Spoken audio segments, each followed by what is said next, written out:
বন্ধুরা কেমন আছো? আশা করি ভালো আছো। আমিও ভালো আছি। আর দেখো চা খেতে বসে গেছি। চা বানালাম। এই যে দেখো। তারপরে স্নান-টান করে মোটামুটি সব কাজকর্ম রেডি করে নিয়েছি। আর সকাল থেকে উঠে কি কাজ করেছি দেখো, অনেকদিন ধরে বেদানা খাওয়া হচ্ছে না, কাটতে পারছি না।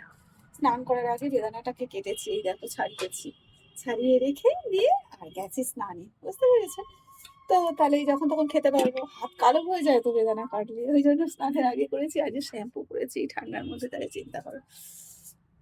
তার আগে কি রান্না করেছি দেখো। এই দেখো পায়েস, কি বলতো, গুড় দিয়ে। এই দেখো এটা রেখে দিয়েছি আমি এখানে, কারণ একটু আমি টেস্ট করে দেখবো। এখনো পর্যন্ত খাইনি। আগের দিন মেয়ের বার্থডে ছিল, তো আমরা তার পায়েস খেতে পারিনি, তার জন্য।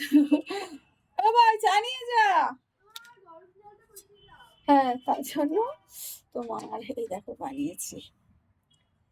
এই যে মাটিতে তুলে রেখেছি, দেখো কেমন হয়েছে জানিও কিন্তু। তো আস্তে করে রাখি, কাঁচের বাটি তো। তো ওখানে তুলে রেখেছি, আর বাদ বাকি ওটা ওখানে রেখেছি একটু টেস্ট করে দেখবো বলে।